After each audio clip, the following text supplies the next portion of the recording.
अस्सलामु अलैकुम वरहमतुल्लाहि वबरकातुहू। आप देख रहे हैं हमारा चैनल वज़ाइफ का खजाना और मैं मोहम्मद साजिद अली ख़ान।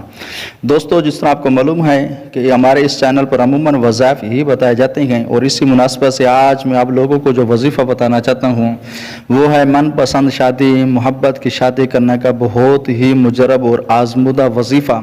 यह वजीफ़ा ऐसा है कि आप लोग अक्सर इसको जानते भी हैं, करते भी होंगे। कई मसाइल पर यह वजीफ़ा पढ़ा जाता है। ये कुरान पाक की एक आयत है और ये आयत बहुत ही जलाली है, बहुत इसके अंदर ताकत है, पावर है।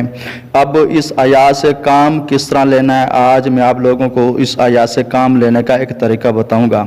अगर आप चाहते हैं कि मैं जिससे शादी करना चाहता हूँ वो शादी के लिए मान जाए, राज़ी हो जाए, उसके फैमिली मान जाए, वो रूठ कर चला गया मेरी तरफ आ जाए, मेरे पास आ जाए, इस तरह खामद रूठ कर चला जाता है तो बीवी उसके लिए कर सकती है, बीवी रूठ कर चली जाती है तो खामद कर सकते हैं, माँ बाप नाराज़ हो गए तो माँ बाप को राज़ी करने के लिए इस्तेमाल कर सकते हैं। इसी तरह और कोई रिश्तेदार हैं तो उनको राज़ी करने के लिए आप ये अमल कर सकते हैं।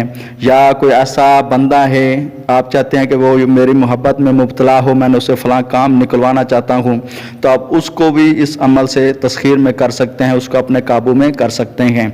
ये आयत तो बहुत ही मुजरब और बहुत ही जलाली है। आपने बस थोड़ी सी एहतियात के साथ इसकी पढ़ाई करनी, फिर इसके असरात देखें।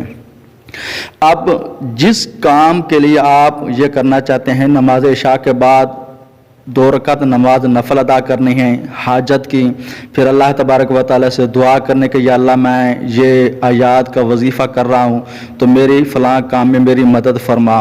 फिर आपने 11 मरतबा दुरूद इब्राहिमी पढ़ कर आपने ये आयत आपने 313 मरतबा पढ़नी है। ये ज़हन में रखना, इस आयत को आपने 313 मरतबा पढ़नी है। जिस काम के लिए पढ़नी है उसका तसव्वुर सामने रखें। अगर बेलफर्ज लड़की की शादी का मसला है, उसके शादी का तसव्वुर में रखें। लड़का चाहता है कि मैं फ़लाँ लड़की से शादी करना चाहता हूँ, वो मेरी मोहब्बत में मुब्तला है, तो उसकी तस्वीर है तो तस्वीर सामने रखें, नहीं तो तसव्वुर कामिल रखें।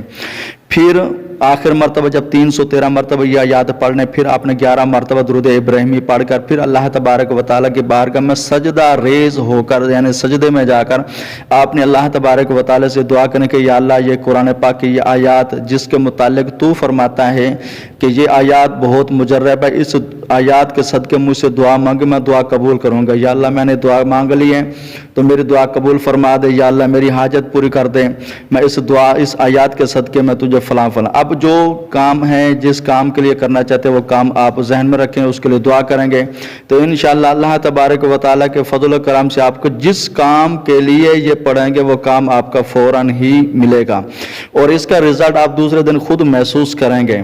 मगर यह है कि यकीन कामिल के साथ पढ़ना है, तवज्जो से पढ़ना है, ध्यान से पढ़ना है, साथ तौबा इस्तिग़फ़ार करते रहें, दुरूद पाक की कसरत करें और जो हो सके सदका खैरात भी दें।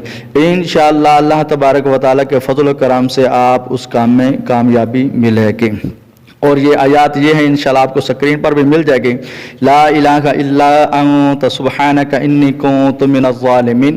पढ़ाई करते वक्त आराम से सुकून से पढ़ाई करनी, जल्दबाजी में पढ़ाई नहीं करनी। जैसे ला इलाहा इल्लल्लाहु, जैसे ला इलाहा इल्ला अंत सुब्हानका इन्नी कुन्तु मिनज़ ज़ालिमीन, आपने ठहराव के साथ पढ़ने, जल्दबाजी में नहीं करने। इंशाअल्लाह फिर आप इसकी बरकतें देखेंगे। अगर आपको हमारी ये वीडियो पसंद आई लाइक और शेयर ज़रूर करें और आखिरी दरख्वास्त ये है कि हमारे चैनल को सब्सक्राइब कर दें ताकि जब भी हमारी तरफ से कोई दूसरी वीडियो है तो आपको उसका नोटिफिकेशन मिल जाए। अस्सलाम।